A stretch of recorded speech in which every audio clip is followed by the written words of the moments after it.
मीरा भाईंदर जाम केलं. अविनाश जाधव अटक आणि सुटका. पोलीस नमले नाही, नमवले गेले. मनसेचा मोर्चा म्हणजे राडा. मीरा भाईंदरचे आमदार नरेंद्र मेहतांना विधान जड जाईल.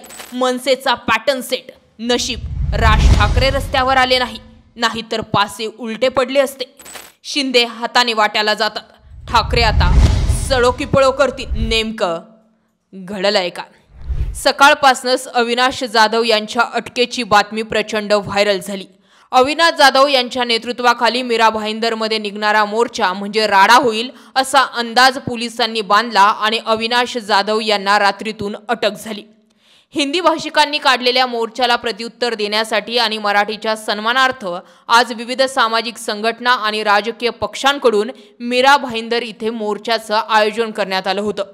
परंतु पोलिसांनी या मोर्चालाच परवानगी नाकारल्यानं वातावरण चिघळलं. विशेष म्हणजे आज परप्रांतीयांचा किंवा हिंदी भाषिकांचा मीरा भाईंदरमध्ये एक छोटा मोर्चा होता. याच मोर्चाला प्रत्युत्तर देण्यासाठी आज हजारो मराठी भाषिक रस्त्यावर उतरले. पोलिसांनी आज मध्यरात्रीपासूनच मोर्चेकऱ्यांना ताब्यात घेण्यास सुरुवात केली. या पोलिसी कारवाईनंतर मोर्चेकरी आक्रमक झाले आणि सरकार विरोधात रोष व्यक्त करण्यात आला. लोकभावना लक्षात घेऊन आज मंत्री प्रताप सरनाईक यांनी पोलिसांविरोधात भूमिका घेत पोलीस गुंडगिरी करत असून मी स्वतः या मोर्चात सहभागी होण्यासाठी जात असल्याची घोषणा केली. मात्र घोषणा केल्याप्रमाणे प्रताप सरनाईक हे मराठी मोर्चात सहभागी होण्यासाठी मीरा भाईंदरमध्ये गेले खरे, पण तिथे त्यांना मोर्चेकरांचा प्रचंड रोषाचा सामना करावा लागला. परिणामस्वरूप प्रताप सरनाईक यांनी याआधी मराठी भाषिकांच्या विरोधात भूमिका घेतल्यामुळे त्यांना आमचा विरोध आहे असं म्हणत मोर्चेकऱ्यांना प्रचंड घोषणाबाजी करण्यास सुरुवात केली. प्रताप सरनाईक यांना बाहेरचा रस्ता धरावा लागला. मोर्चेकरांचा रोष लक्षात घेतला.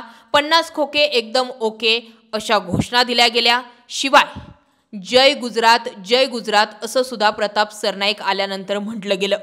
दरम्यान या मोर्चाच्या माध्यमातून मनसे आणि उद्धव ठाकरेंची शिवसेना राजकारण करत असून त्यांच्या लोकांनीच मला विरोध केला असा आरोप प्रताप सरनाईक यांनी केला. हिम्मत असेल तर मला अटक करून दाखवा असं खुलं आव्हानही प्रताप सरनाईक यांनी पोलिसांना दिलं होतं. मराठी भाषिकांनी शांतताप्रिय मार्गाने मोर्चासाठी परवानगी मागितल्यानंतर ती परवानगी द्यायला हवी होती, पण पोलिसांनी कालपासून दादागिरी आणि गुंडगिरी सुरू केली. पण ही दादागिरी त्या परिसराचा आमदार म्हणून प्रताप सरनाईक कधीही सहन करणार नाही असं प्रताप सरनाईकांनी म्हटलं. दरम्यान मीरा भाईंदरमधील पोलीस उपायुक्त प्रकाश गायकवाड यांच्याबद्दल सरनाईक यांनी मुख्यमंत्री देवेंद्र फडणवीस यांच्याकडे तक्रार सुद्धा केलेली आहे. दरम्यान बऱ्याचशा घडामोडी आज घडल्या. अविनाश जाधव यांना अटक केल्यानंतर हे वातावरण आणि मोर्चा अधिकच चिघळला. बघता बघता मीरा भाईंदर हे भगव्या झेंड्यांनी आणि टोपीवाल्यांनी जाम केलेलं होतं. मराठी माणूस हा रस्त्यावर उतरला आणि त्याचे परिणाम मीरा भाईंदरमध्ये दिसले.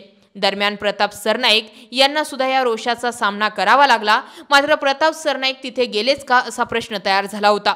अगोदरच एकनाथ शिंदेंच्या जय गुजरात या घोषणेमुळे मराठी भाषिकांच्या मनामध्ये प्रश्न तयार झालेले आहेत. त्याची सारवासारव म्हणून प्रताप सरनाईक तिथे गेले होते का असा प्रश्न या निमित्ताने उपस्थित होतो. दरम्यान मीरा भाईंदरचे आमदार नरेंद्र मेहता यांनी जे विधान केलं ते विधान सुद्धा आश्चर्य करणारं आहे. त्यांनी म्हटलंय की मीरा भाईंदरमध्ये परप्रांतीयांना मोर्चा काढवायला परवानगी दिली, परंतु मराठी माणसांना परवानगी का दिली नाही असा प्रश्न विचारला. तेव्हा मेहतांनी म्हटलं की माझ्या माहितीप्रमाणे परप्रांतीयांच्या मोर्चाला देखील परवानगी दिली नव्हती, परंतु त्यांचा हेतू एकच आणि स्पष्ट होता. आमच्या लोकांना मारलं आहे असं भविष्यात घडू नये, त्यावर कडक कारवाई व्हावी एवढीच त्यांची भूमिका होती. तसेच ते लोक एका सभागृहात संघटित झाले होते. कुणी असभ्यता दाखवली नाही. मात्र यांची म्हणजे मराठी एकीकरण समिती आणि मनसे यांची भूमिका वेगळी आहे. दाखवायचं एक आणि करायचं एक अशी भूमिका दिसतीये असं वक्तव्य या ठिकाणी आमदार नरेंद्र मेहता यांनी केलं आणि त्यामुळे आणखीनच वातावरण पुढे जाऊन चिघळल्याला दिसून आलंय. आता या विषयाकडे तुम्ही कसं पाहता? विषय एकच लक्षात घ्या. आज अविनाश जाधव रस्त्यावर आले होते, तरीही त्याचे परिणाम असे दिसले. जर या ठिकाणी राज ठाकरेच रस्त्यावर उतरले असते तर त्याचे परिणाम कसे दिसले असते? जास्तीत जास्त या मुद्द्यावर व्यक्त व्हा. जय महाराष्ट्र.